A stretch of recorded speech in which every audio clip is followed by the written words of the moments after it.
All right, check, check, check. Hear me now? All right, hey, good evening. It's me, Chris, Saturday night. Got your Saturday night thing. Let some folks join us now. Am I pointing that right into the sun? Let's try this. See, I don't know if you can see me or not because I'm talking into my GoPro, not my phone. And I'm just out here in God's country tonight. I'm at the corner of 260th and Hilton Avenue. I'm just I'm just in Bremer County, just north of Black Hawk. I'm a little bit east of Janesville. I'm not too far from the mountain bike park or from the Boy Scout camp. And as you can see, I'm kind of dressed to go for a bike ride. I got my bike here, so let's do it. Let's go for a ride.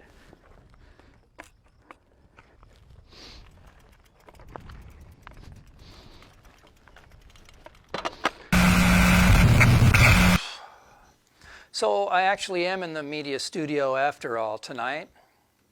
You know, I've been trying to get this devotion recorded for 2 days, and I've discovered that it's very difficult to stay on script while riding a bicycle. You know, there are 100 things out there that can distract a guy who's riding a bike and trying to speak into a camera at the same time, right? I mean, there are people waving, there are dogs chasing, there's traffic, there's blackbirds diving at you, there's riding up a hill and getting all out of breath and having to start your thought over again. But after 2 days of trying, I have some pretty good footage of Iowa countryside, but I don't have a devotion recorded out there. So here's what I wanted to talk to you about from the seat of my bike. When I was riding, you would have heard in my microphones that I was wearing, you would have heard the rush of the wind.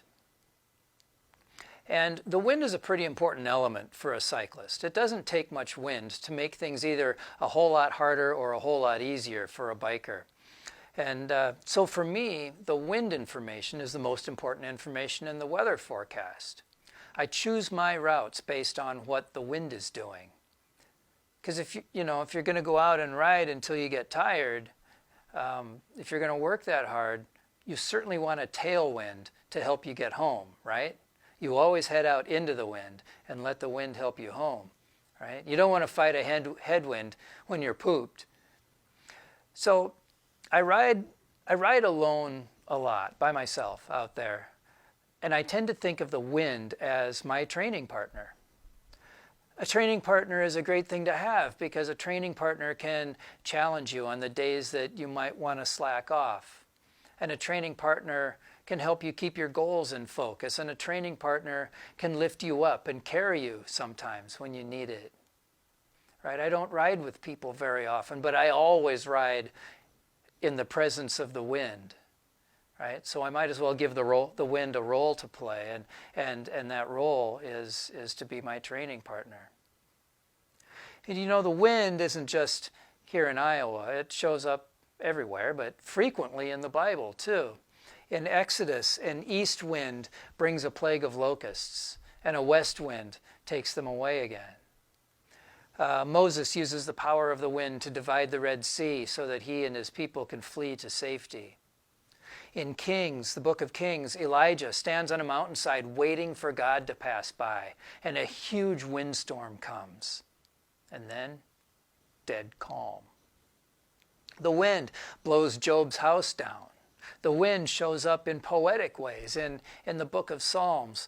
The wind challenges the disciples on their boat on the Sea of Galilee, right? And the wind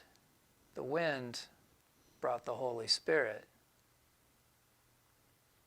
See, tomorrow is the day of Pentecost. It's the birthday of the church. That's kind of where I'm going with all this.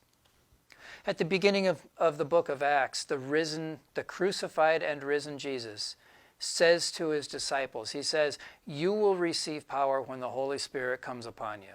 That was Jesus' promise, that they would receive the Holy Spirit. And they did, on the wind.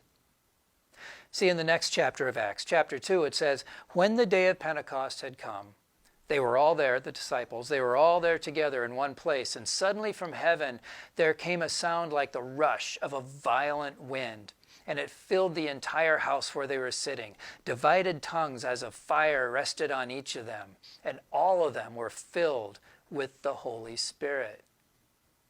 It was the passing of the Spirit from Jesus to his followers. That moment was the beginning of the lives of ministry for the disciples, right? He was kind of kicking them out of the nest, Jesus was, saying, okay, you got what you need to survive and to do this, so go do it, right? The coming of the Holy Spirit was the launching of the disciples, and so it was the launching of the development of the church. In the various versions we have of the Great Commission, Jesus tells his followers, I will always be with you. And I think it's through the Holy Spirit that he does this. And I can't claim to fully understand the Holy Spirit, this mysterious piece of the Trinity, but I imagine that this is our daily connection with God, our day-to-day connection, communication with God is like this, is through this Holy Spirit.